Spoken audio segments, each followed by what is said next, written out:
Welcome to our second session of Christ Episcopal Church's Lenten teaching on Johann Sebastian Bach's St. Matthew's Passion. My name is Bill Duxbury, and I'm going to be leading you through a few more sessions as we take a look at what is obviously one of the great musical masterpieces of Western music, and that is Johann Sebastian Bach's St. Matthew Passion. Now, if this is your first time, I would encourage you to go back to the website, the church website, and find the link that'll take you through the first presentation that I made. We're going to assume that a lot of the material there you already know as we move forward, and I think you'll find it most helpful if you go through the first session. Also, for any of you, if you have not downloaded the PDF file there, on that you will find a handout which includes everything from a translation from German into English of this work. It includes many notes that I've compiled together, many of the biography of Bach that we're going to be talking about today, and lots of other good stuff there. So if you want to download that and follow along, you're going to find that most helpful as we do it. At the end of the last session, I promised a pop quiz. So, without further ado, let's get to it.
So how'd you do?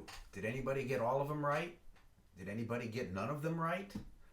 Well, obviously much of this is tongue-in-cheek, but let's just, so that we're all on the same page, do a quick review of some of the things that we talked about in our first session. The first thing is, what were the major themes that Bach incorporated into the St. Matthew Passion? Okay, and we said that there was 5 major themes. The first theme was that mankind is sinful and is incapable of being good enough. The second one was that Jesus, as both God and man, was sinless. The third major theme that Bach brought into the Passion was Jesus loved us so much that he wanted to die for us. The fourth theme was that it was necessary for the sinless Jesus to shed blood and die in order to redeem mankind.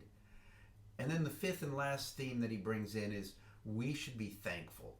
We should be thankful to Jesus for his shedding of blood. Now, we also mentioned that there are other Christian themes that are not brought up in the Passion, and that's very appropriate for the Passion. There's things such as redemption. There's things such as the resurrection or the Pentecost. All of these themes are not brought up, and that's very intentional by Bach, because St. Matthew Passion, along with every Passion, is designed for Good Friday. Good Friday is when we commemorate Jesus' crucifixion on the cross. On Good Friday, there has yet to be an Easter. There has yet to be a Pentecost. All of these things are in the future. They are not here in the present. So the Passion is to remind us of all these Christian tenets of faith that happen up until Good Friday. Now we'll get to them eventually when we get to his Easter cantata. If you listen to that, you will see all of these other Christian themes brought up really well. The other thing we talked about in our first session was some of the musical elements that Bach uses throughout the St. Matthew Passion. And we said that there were 4 major musical elements. The first is recitative. Recitative is a narrative style of singing that tends to mimic the human voice. If somebody is trying to be slow and methodical, then the singing might be slow and methodical. If somebody is agitated and exciting, then it might be quick. It might be sort of shotgunish, okay?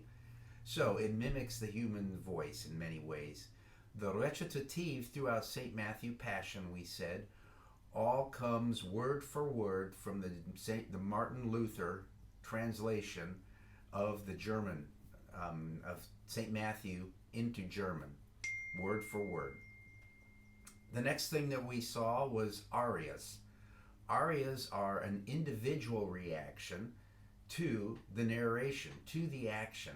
It's a pause in the action that allows us to reflect or to ponder what this might mean to us as individuals. Similar to an aria, we have the chorus. The chorus fulfills multiple roles throughout this Passion. Oftentimes it's a group reaction. How do we as a group react to the events that are unfolding? The chorus also acts as God's people. They might also act as all the priests and the scribes. They may act as the angry mob. They sometimes will switch roles almost within a heartbeat. So the chorus plays out as a group role. And then lastly is chorales. Chorales, which we would probably call hymns, were hymns from the Lutheran hymnal that the church there at Leipzig had, that these were all familiar to them. These were hymns that they sung Sunday in and Sunday out as part of their normal worship service, just as we have hymns that we're familiar with. This had the impact of drawing the people, the listeners, into the action. This meant it was no longer just something that might have happened 2,000 years ago, but rather this was something that we can relate to here and now. Now that we've done a review of some of the parts of St. Matthew's Passion, some of the various musical numbers that Bach uses, it's probably way past due for us to get to know this composer, to get to know Johann Sebastian Bach. So I'll just give you a very brief biography. We can't go into the details that I'd really like to, but that's okay. Johann Sebastian Bach was born into a musical family in north-central Germany in 1685. At the age of 10, both his mother and father died within 8 months of each other. His oldest brother took him in, which was the tradition of the time. That was quite normal. Bach would have been known through his family as Sebastian. It was normal that you'd use your middle name as the name that people would call you by. Bach grew up in post-Reformation Germany. At this time, there were 2 major expressions of the Church Reformation. There was the Lutheran faith, which believed in a rich musical component to worship. And then there was the Calvinistic faith that believed in a more spare musical worship. Fortunately for us, Bach developed a deep Lutheran Reformation faith. Bach was growing up in what we would call the Baroque period. They wouldn't have called it that at their time. We don't call what period we're in by anything. It's for historians to do that. One of the influence that was going on in the Baroque period was also the Enlightenment. We had figures such as Newton and Hume and Locke and Bacon. They were all expressing a more empirical, rational, ordered way of looking at the world.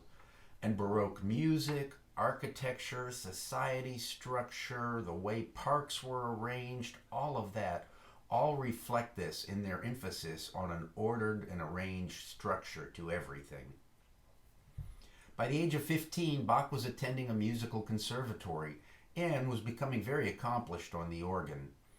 At that time in Germany, there were only 3 paths for a professional musician to make a living. There was writing secular music for one of the royal courts. There was writing of operas in one of the major cities. And then there was working for a city and its churches. And the line was blurry back then. Unlike us who have a very divided wall between church and state, in Bach's time, they all intermingled. Well, Bach would spend about 1/3 of his adult musical career working in a royal court, and then about 2/3 working for the church as a church musician. In 1707, at the age of 22, Bach married Barbara, and her last name was Bach also. Over the next 13 years, they had 7 children, 4 of who lived to be adults, which was unfortunately fairly normal for that time. By all accounts, the Bachs had a very loving and warm relationship. During most of this time, Bach worked at the royal court in Leopold for Prince Anhalt-Köthen.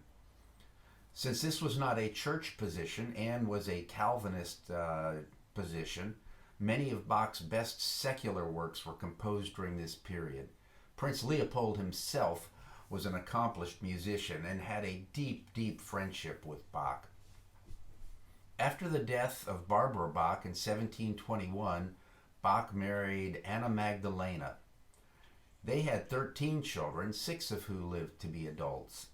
Like his relationship with Barbara, Bach's relationship with Anna Magdalena was warm and loving. In 1723, Bach took the position of the director of music for the churches and the city of Leipzig.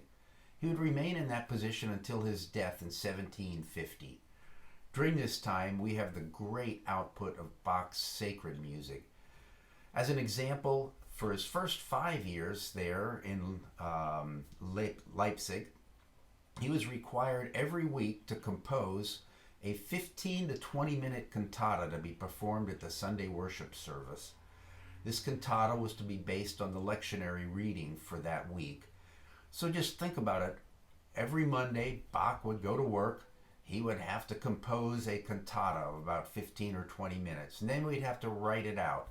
He would then have to write out the choral pieces and the pieces for different instruments in the orchestra. He would then have to rehearse them all.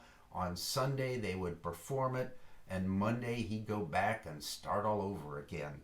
We have 5 years worth of him composing these things, and it's truly amazing pieces of work.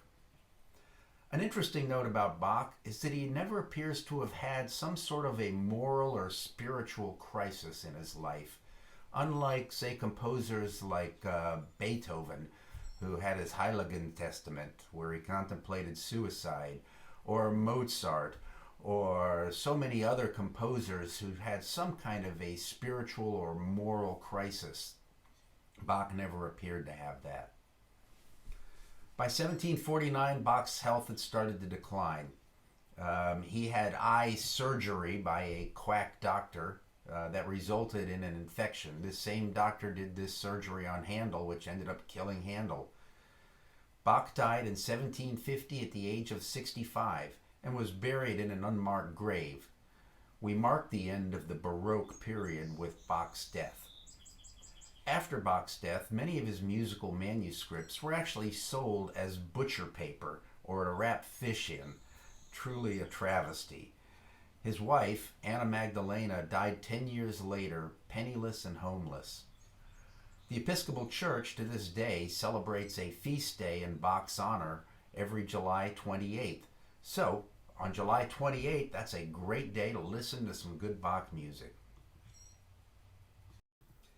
Well, speaking of listening, let's get back into listening to St. Matthew Passion. We're going to pick up things at scene 5. It'll be musical numbers 11 and 12. You can look for them in your handouts to follow along here.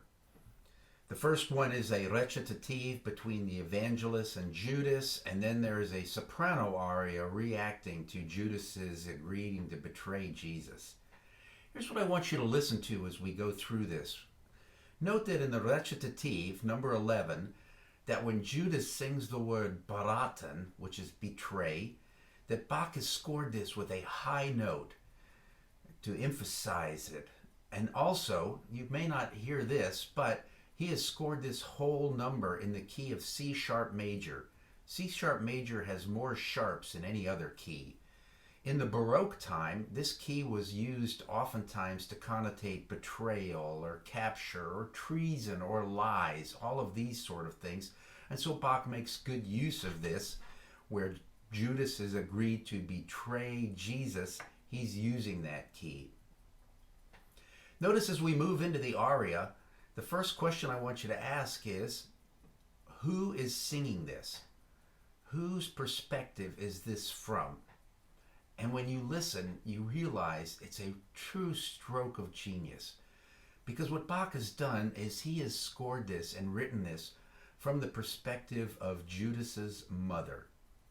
How would Judas's mother reacted to her son agreeing to betray Jesus?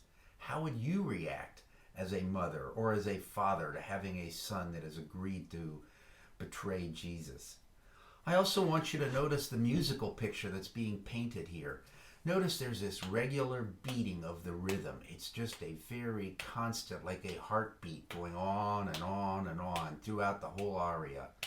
But then underneath it, you'll hear in the woodwinds and the strings this undulating rhythm that's underneath it, as if it's a snake slithering through the grass. Bach even brings this out even more in the last word of this aria, which is serpent. He scores it for the soprano to sing it in what's called a melisma, where the notes are moving up and down on the scale. One of the other things that may sound familiar to you folks who are baby boomers, shall we say, this piece musically makes use of multiple augmented fourths. Now, you don't have to know what an augmented fourth is, but I know that you've heard them. The augmented fourth is at the midpoint of a scale. And during Bach's time, this was known as the devil note. Well, when we moved into the rock and roll era, in its early days, it made lots of use of augmented fourths throughout the music. In the late 1950s, many Bible Belt preachers railed against this new form of music as the devil music. So as you can see, some things never really change from Bach's time to ours. We also see in this aria one of the most common words throughout the St. Matthew Passion, which is the German word Blut, which is blood.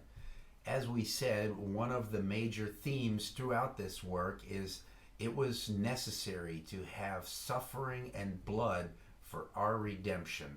And here we see Bach bringing this up for one of the first times, but not the last.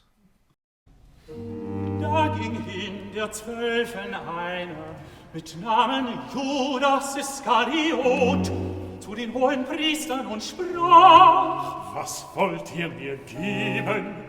Ich will ihn euch verraten. Und sie boten ihm 30 Silberlinge. Und von dem an suchte er Gelegenheit, dass er ihn verriete.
We now move to scene 6 and the Last Supper, the very first Eucharist.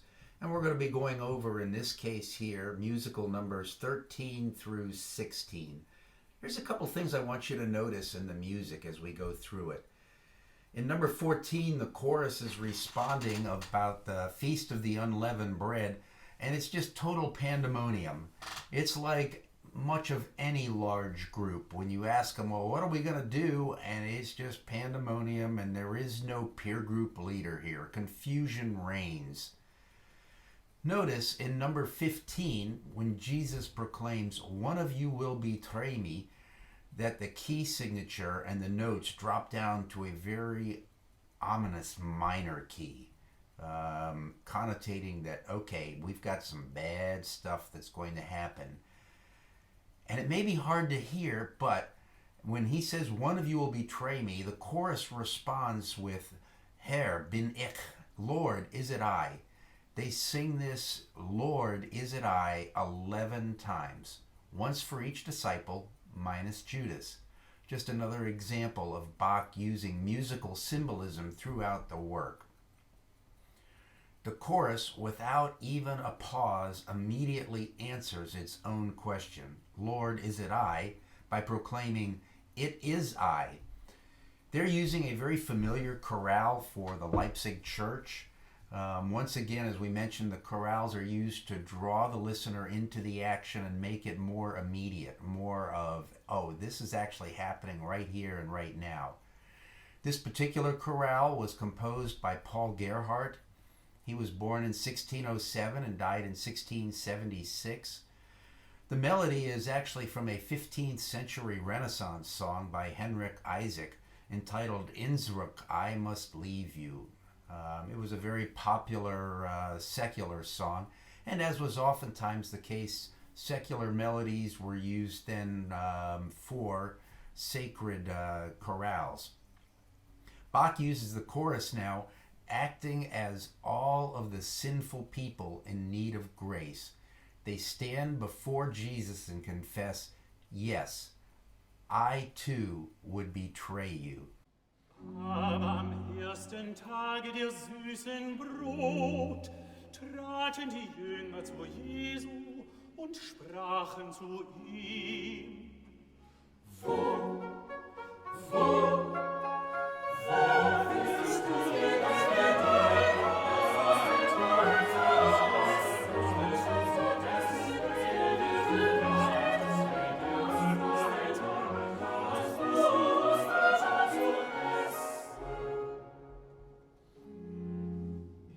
sprach, geht hin in die Stadt zu einem und sprecht zu ihm. Der Meister lässt dir sagen, meine Zeit ist hier. Ich will bei dir die Ostern halten mit meinen Jüngern. Und die Jünger täten, wie ihnen Jesus befohlen hatte, und bereiteten das Osterlamm. Und am Abend satzte er sich zu Tische mit den 12. Und da sie aßen, sprach er, wahrlich, ich sage euch, einer unter euch wird mich verraten.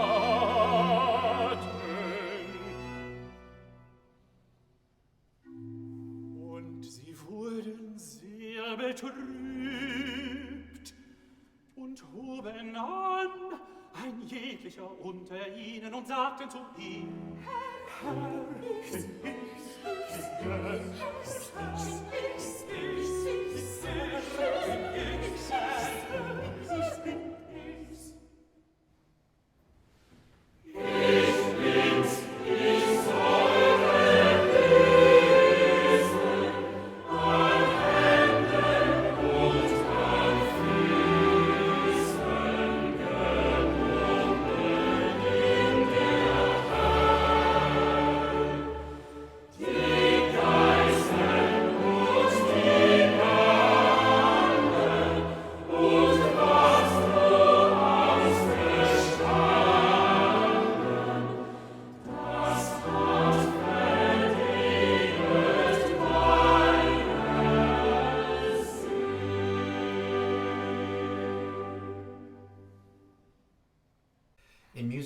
Numbers 17, 18, and 19, we see the institution of the Eucharist, the Last Supper as it's oftentimes called.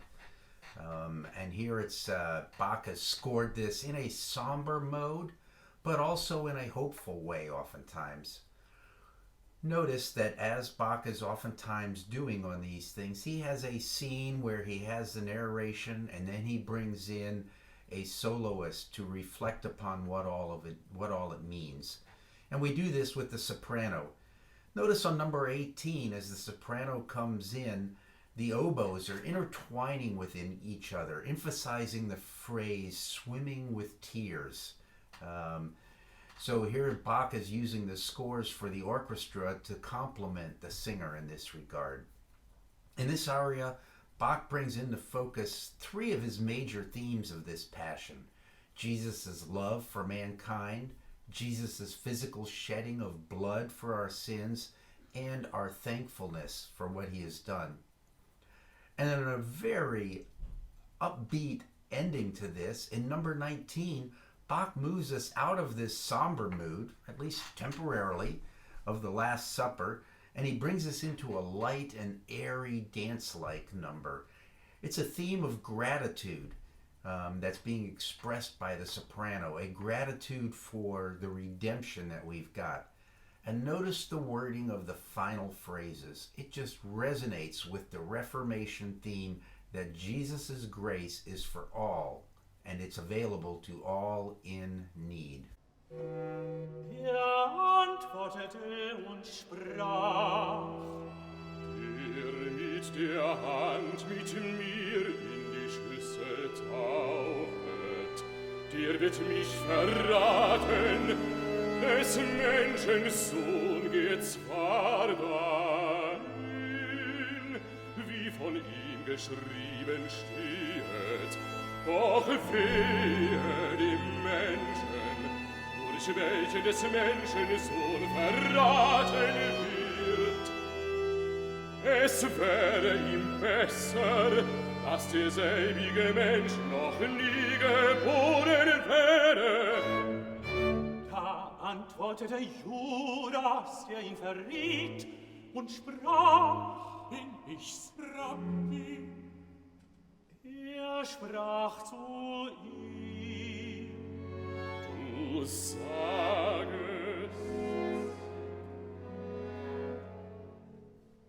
Da sie aber aßen, nahm Jesus das Brot, dankete und brach's und gab's den Jüngern und sprach: Nehmet, esset, das ist mein Leib.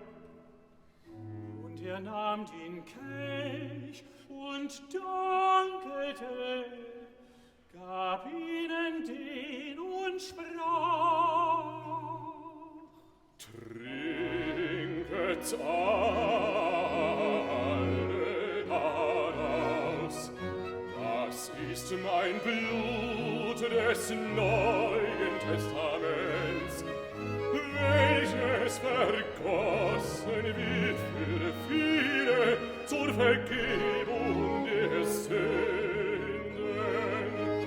Ich sage euch, ich werde von nun an nicht mehr von diesem Gewächs des Weinstocks trinken, bis an den Tag, da ich's neu trinken werde mit euch in meines Vaters Reich.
We now move to scene 7 in the Garden of Gethsemane. A couple of musical notes that I want you to hear. First off, on number 20, the evangelist recitative, notice as he is singing about climbing Mount Olives, that the cello of the continuo does a beautiful 13-note rising scale, musically painting a picture of a climb up the mountain. And as Jesus sings, "The flock shall be scattered," if you listen, you'll hear the violins doing a run up the scale as if running away, and then they quickly move back down the scale as if hiding. We'll see a similar motif at the very end of this part 1. But what I really want to talk about mostly is number 21. We come to now probably the most famous chorale in this work, O Haupt von Blut und Wunden. This is universally known as the Passion Chorale. This chorale is known in English-speaking churches as O Sacred Head Sore Wounded. We find it hymn 168 in our Episcopal hymnal. A more literal translation would probably be O Head Full of Blood and Wounds. Bach will use this chorale 5 times in the Passion. Each time he will use a different stanza. In this case, he's using the 5th stanza. He will also use different keys and or harmonizations each time. In this version, Bach uses a very simple, almost innocent harmonization where the music always resolves properly. This musically echoes the disciples' resolve that they shall not leave you. Later, we'll hear versions where Bach will leave us musically unsure and unresolved, reflecting how most lives are often lived. His choice of stanza 5 here reminds us that God will not only sustain us, but will be our delight. This chorale was written by Paul Gerhardt, who we've already had one of his chorales before. He combined a secular tune with a German translation of a Latin poem in this case. The Latin poem was written in the 11th century by a French Benedictine abbot, Bernard of Clairvaux. His poem meditates on the various parts of Christ's body hanging on the cross, moving from his feet to his knees, his hands, his pierced side, his breast, his heart, and finally his head, from which this chorale derives its name. Benedict of Clairvaux was Dante Alighieri's final guide in his Divine Comedy. Bernard also played a role in the Dan Brown 2013 novel Inferno, if you want to go back and read that. The tune for this chorale actually started as a secular song called My Mind's Confused Within Me, written in 1590 by Hans Leo Hassler. This secular song and the tune has oftentimes been referred to as a 16th century all shook up. The first verse of this, translated in English, would go, My mind's confused within me, made thus by a tender gal.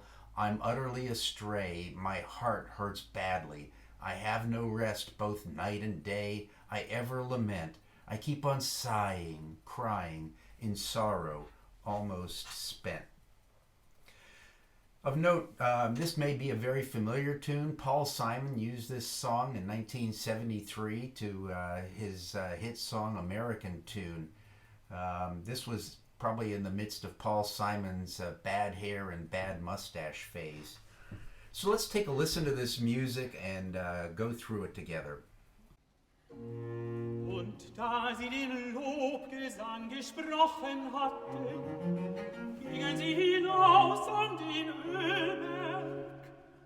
Da sprach Jesus zu ihnen, in dieser Nacht werdet ihr euch alle ärgern an mir, denn es steht geschrieben, ich werde den Hirten schlagen, und die Schafe der Herde werden sie nicht zerstreuen. Wenn ich aber auferstehe,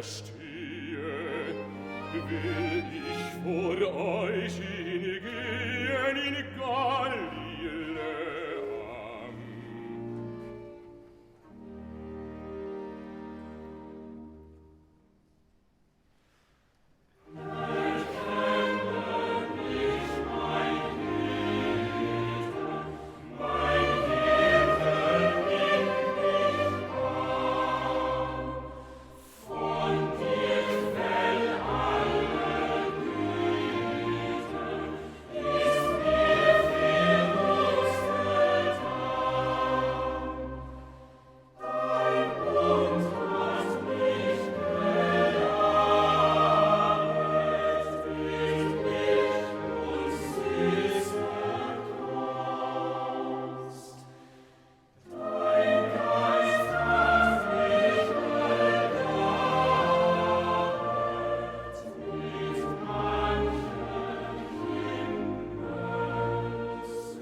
Well, I can't think of a better way to end this session than with that beautiful hymn. The Passion Chorale is one of those pieces of music that has moved people throughout the centuries, and Bach is going to use it 4 more times throughout this work, each time in a slightly different way, and I think you'll find them equally as moving. When we come back on our 3rd session, we're going to pick up with Jesus predicting that Peter will deny him 3 times. We'll move into the prayers in the Garden of Gethsemane and the agony of Jesus wanting to see if this cup might pass him by, his arrest, and the scattering of all of his disciples. So, until the next session, I will look forward to seeing you. Thanks a lot. Bye.